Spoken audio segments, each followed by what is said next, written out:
Hey everyone, welcome to People, Their Passion and Purpose. Today I am with Julie Bell from Gut Talk. I will post her Instagram handle at in the chat, in the comments and stuff on Instagram, on Spotify and YouTube. Julie, you have a very interesting story to tell, but I just want to start by letting people know exactly what it is you do today, and then we'll move backwards. Perfect. So I'm a functional health practitioner and I studied holistic nutrition as well. And I help people with digestive issues. So people with IBS, so irritable bowel syndrome, or SIBO, which is bacterial overgrowth in the small intestine. And issues like that, people that have bloating, constipation, diarrhea, and that sort of stuff. That's really what I specialize in. Okay, excellent. And you also have other things that you have studied, other focus. So what have you studied before this? Well, yes. So, you mean in my past career, I used to be in Hmm. marketing, Hmm. and I worked in advertising for over a decade. And Hmm. it was a really push, push, push environment, very stressful, very fast paced, Hmm. and I burnt myself out. And it was also a love and hate relationship with that industry. And Hmm. after a decade, I got super sick, first of all, and also I've had enough, and I really got back into my first love, which was nutrition. So interesting. So there's a couple of things here, and this is always interesting for me when I'm talking to people. When you said your first love, so you did marketing, you were in a completely different industry, but then you said you got sick. So we're going to talk about that. But you also just said that your first love was nutrition. So you were always into nutrition. Yes, but it was very informal as a 12-year-old, 14-year-old. I was very impressionable at the time. There was a lot of publicity and say about how you should eat and how you should not eat. And when you're 14, you cannot really decide what is right and what is wrong for you. So I tried all the fad diets, but I was really interested into the benefits of such and such food. Hmm. But it was never something that I studied at a very young age. It was more, I have a very curious mind and I would read about it, but I was still ongoing my high school studies at that point. And then when came the time to decide what to study in, I didn't even think to pick nutrition for some reason. My dad is a pharmacist and he wanted me to study science and get to work in the pharmacy as a pharmacist. Hmm. And I did chemistry for a couple classes and I hated the lab. Hmm. So I decided it was not for me. And then I went along and studied languages and mathematics, and I wanted to get all my base covered. I'm a very, like I said, self-taught, curious person, and I ended up in marketing for some reason. It kind of picked me instead of me picking it, really. I had no direction at the time. Hmm. Interesting. My late father was a pharmacist too. Good, Right. Yeah. good people, standing on their feet all day, helping people. So it's interesting because not every 12 or 14-year-old like is so interested in what they're eating. You know what I mean? So it has always been something inside of you that interests you. So that's really cool. And then tell me a little bit about what happened to you when you had your burnout and you got sick, like some symptoms or what you went through, because that's really powerful. You went through a very, very difficult time. Yes, I think it ramped up for over a decade. So I got a very bad case of E. coli in Peru in 2009. And I got hospitalized and put on antibiotics, super harsh ones for 3 weeks. And well, there were no really probiotics at the time, or people were really proclaiming that you should take them while on antibiotics. And basically, I was never the same after that. No. But I was still very young. I was around 19 or 20 years old. And Mm, so I kept pushing my body, and I worked in this advertising industry with very high stress, mm, under eating, you could say, or being very specific with the foods I would eat. Hmm. And I went vegetarian for and at times vegan for roughly 5 years. And that's really what got me super sick. I feel like there's some people that do very well being vegans, although it's not for everyone, and it was definitely not for me. It all varies depending on your genetics Hmm. and where you live on the planet. But it turns out that it really depleted me. And at first, you might feel better, which I did, and then it got worse and worse. And I kept getting bloated and like more bloated, but it was so incremental that I just thought it was my new normal Okay. until a point where I just traveled a lot back to back. I went to India, then I went to for Dominican Republic, then I went to Bali, and then I landed in Australia early 2020. And that's when things went really bad because I got sick at all of these places. Exactly. I was going to say that's a lot of bacteria. Yeah, and Some of I those had no places. defenses. Exactly. Exactly. Because I had already infections that were not cleared out from I was already Right. my digestive system was already impaired, and then I was traveling all around and picking up all the bugs and it got to the point where I couldn't poop at all. I had fecal impaction when Wow. I was in Bali, and the healthcare system there, I didn't even bother to go to the doctor or the hospital. And so Mm. when I landed in Australia, I was so sick. I went to the doctor straight away. They did an X-ray abdomen of my abdomen, and then they confirmed, yeah, you've got severe fecal impaction, and you can either try three types of laxatives at the same time, or it's the operation. And so I didn't know that much at the time. I just knew all the things that people knew about what to do when you have constipation, which was limited to drink more water and eat more fiber. But when you have SIBO, which I ended up having, but I didn't know, Right. is that those things can actually worsen the Oh constipation. no. Yes, and probiotics were not helping, they were worsening my condition. So everything that you would think, oh, gut health, kombucha and fiber cereals and all the things, were even laxatives were not working, All the really. things. I like that. All the things. So, And what does SIBO stand for again? Just it's a small intestinal bacterial overgrowth. So okay. just quickly, that's what I specialize in the most because I had a Yes. very extreme case. So Right. that's when bacteria are translocated to the small intestine and they're not meant to be there to that level, that many. And so that causes a lot of issues in terms of motility, digestion, absorption, and bloating. Those are the hallmark signs. And if you have constipation and diarrhea, that can also be indicator. So when you were in Australia and you got tested and they told you all this and they said you can either have the operation or take a lot of laxatives. So first of all, were you with your family or like you were sort of No. your own as a young woman? Yeah, well, I was no, it was pretty awful.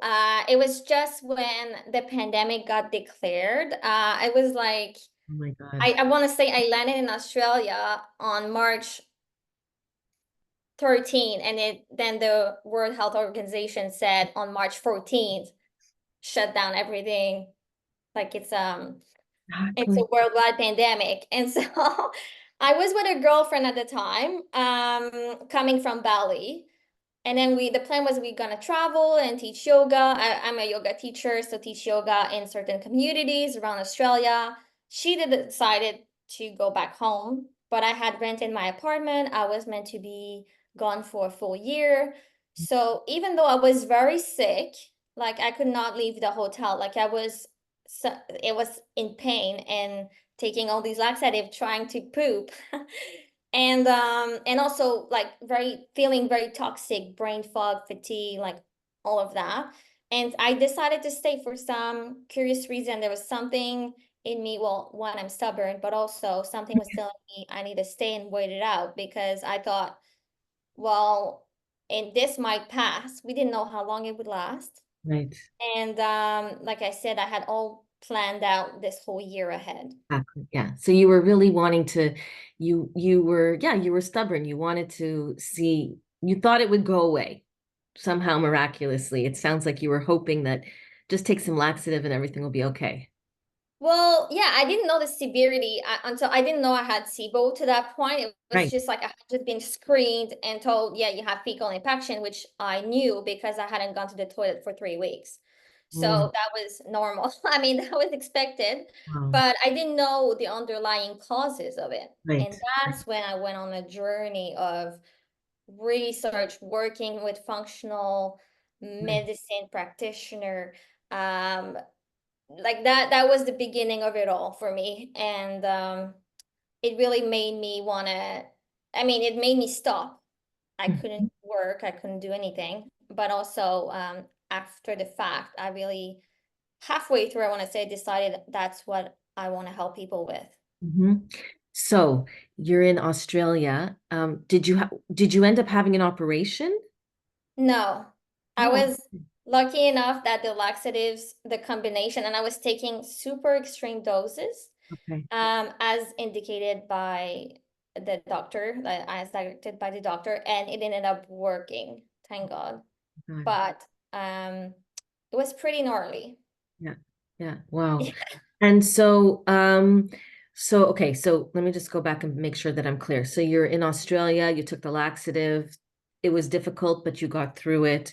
And so you started working with functional medicines in Australia. Like how long did you stay? Yes. You couldn't leave anyways because you were stuck there No, because exactly. I decided right. to stay. So I ended up Yeah. staying for over a year and a half at Right. that time, like in Wow. this period. Mm, Um, and I did a lot of mistakes along my journey. I was followed by a functional medicine practitioner, but turns out that her approach was different to what I would do now with clients, and I got super uber sick. I got sicker for mm, the following 6 months when I started really digging into it mm, and killing stuff. And I have an opinion about that, but when you start attacking the microbiome and you have no way of getting the toxins out really well, then you're gonna feel like crap.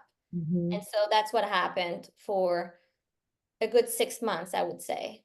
Okay, I want to go back though. So let's just remind everybody that you were in Australia. You were very sick. You were alone without your family, right? You were Yes. alone without your family. So let's go back to the strength and the courage that it took you to get through this. That's pretty incredible. And that strength, like when you go through something like that, and you show yourself that you can go through something like that, like you survived that and you're thriving now. You're doing great from right from what I see, from what I understand. Yeah. So let's just acknowledge you for that. So pat yourself on the shoulder. Have you done that? No, well, thank you for Okay. saying that, because to me, I see this as all normal because I've started traveling on my own at a very young age. Like we were saying, I got into nutrition around 14 years old. That's around the time I started traveling on my own as well. Hmm, And so I had been so used to be away from my family and on my own and left to my own devices that I didn't really okay. think that it could be an exploit or something harder, but it definitely was. Okay. Got it. So that's interesting too. So now my question to you is, so then you were saying halfway through, you decided that you wanted to help people. So when did that spark come?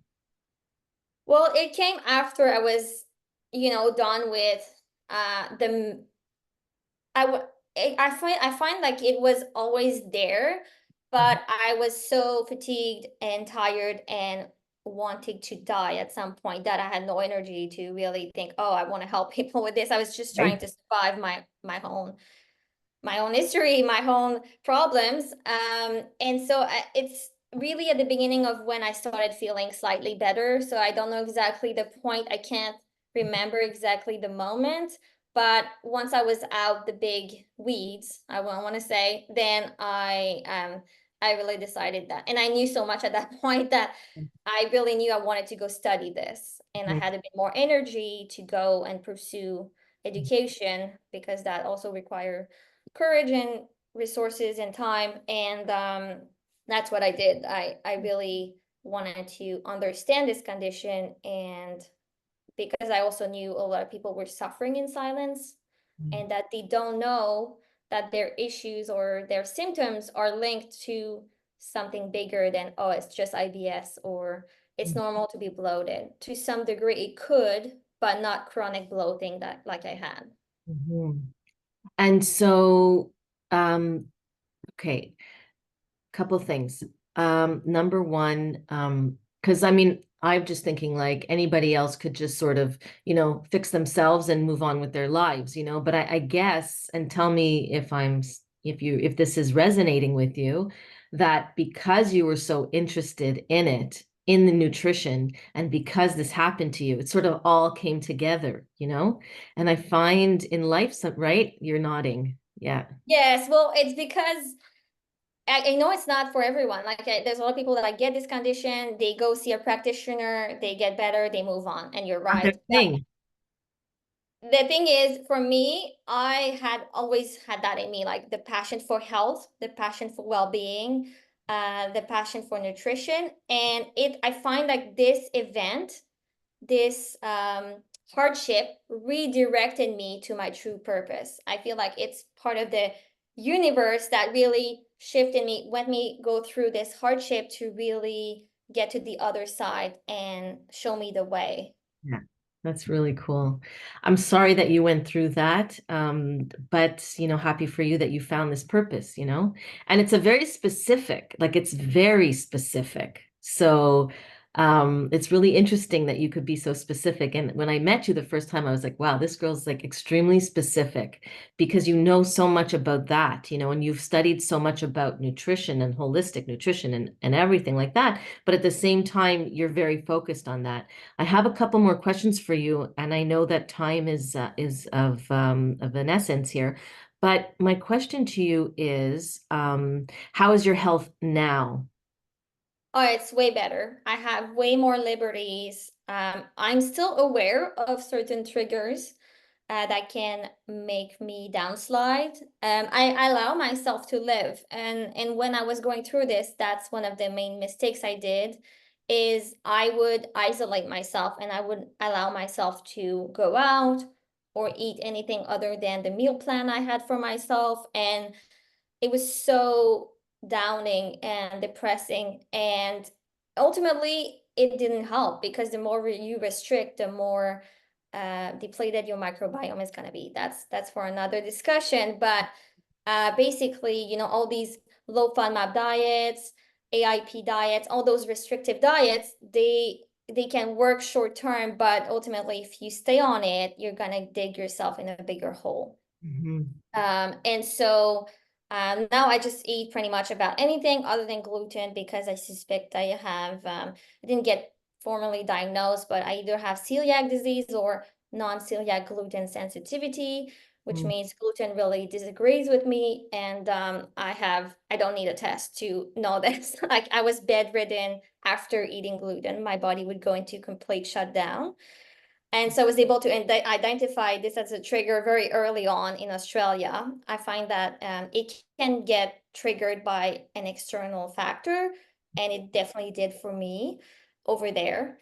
Um, and now I just, yeah, I have so much energy. I can train again. I used to do weight training, which I had completely stopped. I couldn't even do yoga because my joint hurt. And then all of that is resolved. And so And I'm very thankful. but it is something that you still have. Like, do you still have SIBO? Like, it's something that you're gonna have to deal with the rest of your life. Well, it depends. I mean, you can always relapse. Okay. I actually haven't tested in a while. Oh, I see. Last time I tested, I didn't have it, but Oh. those testing are not 100% accurate either. So I don't really rely on them anymore. I rely more on the symptoms and how I feel and even how my clients feel. Because if you treat the paper, you can get obsessed with, a perfect test result, but that's not really the goal here. The goal is to just feel at max capacity, thriving, well, and healthy. So how many years, like, I guess I'm going to ask you what your age is because I want to know like how many years, like where are you at in your years now in terms of when you got sick and how long it's taken you and because I think it's important for people to know that it's not something that happens like overnight. And so if they're suffering, then, like how old are you now? I'm 36. 36. So you got sick when you were 30. I 30. mean, I think I got sick when I got sick when I was 20 in Peru, like I Yeah. said, Yes. around 20. I don't even know how old I was, but early 20s or not even. And then it kind of escalated bit by bit into the big blowout of when I was 30 years old. Right, exactly. And it And took me, sorry, no, you go ahead. it took me a good 3 years to get out of it. Um, Minimum. Yeah, a good 3 years of doing work on my gut. It's Mhm. not quick to shift the microbiome. It's not like you get antibiotics for 2 weeks and then you're back on track. It's not really how the body works. It will always try to shift back into balance and its innate state. Mhm. And so it's really an ongoing lifestyle for me as well to be mindful of how I live, reducing my stress, my movement, my diet. But it's when you're feeling well, I don't think it's a hard work to do. Yeah, exactly. It's just getting there is hard. And Yes, so when you're working with your clients or your patients, your clients, I don't know what you call I them, call them clients. your I'm not client. a licensed professional, Right. so that protects Okay. me. So when you're working with your clients, like what do you find is the biggest message that you are giving to people? I right now I find that it's really about hope. First of all, because they have researched the whole thing on the internet usually, and they freak out and they think they're gonna have this their whole life, and there's all that you see is not the people that necessarily got through it. It's the people on the forums that are still sick after 10 years, which can happen as well. And so a message of hope, but also a message of restriction will not help ultimately. I feel like these are the two things I need to disarm first thing, because those are really solidified beliefs, and that can keep the people from progressing and succeeding. Mhm. And what is one like big surprise that you learned about yourself through all of this? Do you have anything that comes to mind? Like, okay, you've always been curious, you've always been resilient, you've always been independent, but was there anything else that stood out for you after all of this that kind of surprised you and said, "Oh, wow, this is something new that I learned about myself," or Well, I would say, like you said, like all these things I kind of knew about myself, but the fact that I had to learn patience through this. Like I was always an impatient person, but I realized, I mean, it really taught me patience, because you want things to get well quick, and that's not how it works. And healing is not linear. So you can backslide and then move forward, and learning to deal with what comes to you and ride the wave, as they say. So that really taught me patience. I'm still not perfect, but it was a big learning curve. And the other thing that I wanted to say, what was it? It's escaping me now, but it really brought me big lessons. Oh yeah, I just realized it again. It's how people were suffering. Like I was up to this point, I considered myself a very healthy person, and I hadn't really been surrounded by health issues or disease. Very thankful for that. My family has really good genes, and it really made me more compassionate and empathetic. I'm a very sensitive person as well, but that part of me was kind of blocked. I feel like I was really aware of how everyone had their own struggles and their own story and their own health issues, and sometimes those invisible diseases can really impact people in very big ways, but it doesn't really show. So Mhm. that was a really big learning for me. Interesting. And then, what about, I have one more question for you. Tell me if you have any tools in your toolbox for when you are starting to not feel so well or starting to feel like maybe your health is going to down spiral? Like, what are your Yes. Well, there's two things, and I think those are the two biggest lever in digestive health, and it's nervous system regulation. So somatic exercises, vagus nerve stimulation exercises, tapping, breathing, all these things that people usually leave out when they deal with gut issues. And it's very important because, well, if you don't know, just go look up vagus nerve and you're going to find a lot of information about it. And then the second thing is the diet, really. It's like, oh, well, maybe I've been too loosey with my diet and I've been doing whatever because it's vacation, but now I'm starting to feel um, the consequences. And so I just, straighten my diet a bit more for a couple of weeks and things get back to normal. But it's always my body tells me, it's like, girl, you're exaggerating here. You're going You're hard. li- So you're listening to your body, and it's like a holistic view where you have to calm yourself down and think of other things around you and make sure that that you're taking care of yourself. yeah, Holistic. and it's not just, like I said, not just the nutrition, which is a big part, yes, but the thing that people leave out is the mental aspect and the nervous system aspect of it, which can definitely impact Yeah. the digestive health of someone. Yeah. Perfect. Julie, thank you so much. First of all, I know you have so much more information, and like I said, I'm gonna put down your Instagram handle in the description so that people can find you and reach out to you if they want to talk to you more. And thank you for sharing your journey with us. I really appreciate it. It's so much fun to meet, new people and listen and hear about what they've been through and how they've come out of it. It's so resilient, so inspiring. We all need to hear these stories from each other, right? So Yes, thank you for having me. yeah, I really appreciate it. And honestly, if there's anything else that, you want to talk about and you want to share, and it has to do, like you think that this podcast would be a great place to do it, then I would be more than happy to meet with you again. So, Perfect. Thank you for the opportunity. yeah. So everyone, thank you so much for joining us today on my podcast, People, Their Passion and Purpose, and we will see you again soon. Have a great day. Thank you.